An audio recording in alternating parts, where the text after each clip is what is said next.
I'm Dr. Alexis Chesrow. I am trained as a urologist, and I've also done subspecialty training in female pelvic floor medicine. So what that means is, as a urologist, I've done 1.5 years of general surgery and 4.5 years of in-depth urologic surgery in my residency, as well as time dedicated to clinical research.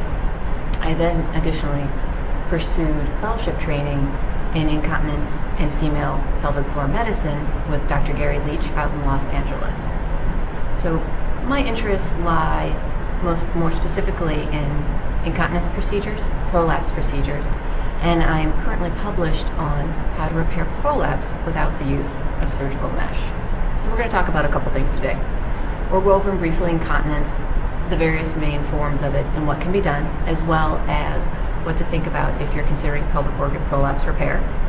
And additionally, we'll touch base on mesh, which has been in the news a lot recently. First topic is incontinence. And what I tell my patients is there's 2 main forms of incontinence I want you to worry about. One, it's your bladder's fault. The other one, it's the muscle that holds your urine's fault. We always pick something to blame. And you can have issues with both, but in general, we pick one to fix first, and then we go from there. So the first one is when you cough, sneeze, or strain, and you have a little muscle that holds your urine in. And through natural aging and childbirth, that muscle can get weak. So when you cough, it pushes down on your bladder, or you get out of a chair, or you lift something heavy, or you exercise, and that muscle isn't strong enough to hold the urine in, and you have leakage. That's called stress incontinence. And you'll see on TV ads for pads and whatnot to treat that. The main treatment for stress incontinence is surgical, and we'll go over that in a second. So the second form of incontinence is called urge incontinence, and that's the ads you see on TV for I gotta go and I gotta go, or when you feel that you can't make it to the washroom in time. And the reason for that is you forget your bladder is a muscle, just like anything else. And if you've ever had a Charlie horse in your leg or a cramp somewhere in your body, think of urge incontinence as a bladder cramp.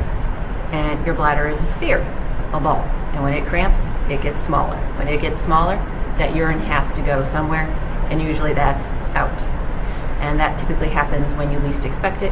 You can get very little warning, or typically what a lot of my patients see is the second they get the key in the door, their bladder decides that's close enough, and you leak. So urge incontinence is treated very differently than stress incontinence. Urge incontinence is mainly treated with medication or nerve modulation. All right, so let's start with stress incontinence. That's the leak when you cough or sneeze, or muscle weakness. So we have to get that muscle stronger or give it some support. And there's 3 main ways to do that. One is exercises, and we've all heard about Kegels, but what I tell my patients is it's very hard to do a Kegel correctly on your own.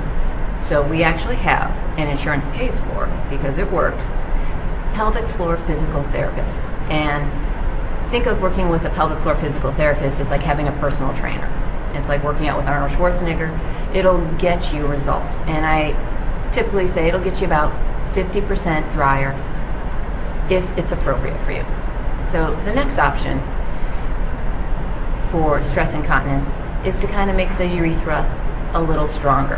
And if you think of the urethra as a tube, it kind of is not the best analogy. The urethra actually should stick together. It should be on the inside, like 2 wet pieces of plastic that are touching and therefore sealing shut.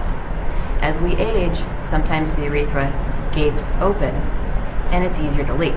So in the office, we can look inside the urethra with a camera and do a little injectable. Just like you have collagen to inject into your face or your lips, we have material that you can inject into the urethra that plumps it up, so to speak, and helps it close better. This is an office-based procedure. It has excellent results, and it's very safe.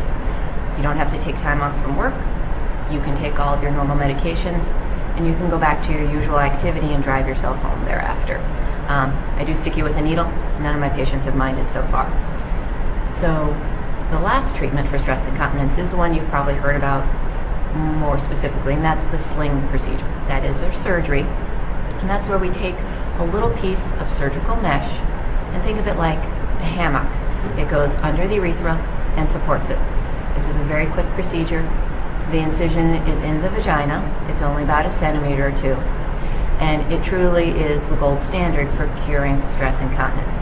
But it's nice to know we have two non-invasive approaches, pelvic floor physical therapy and intraurethral injections, available for women who don't want a formal surgery.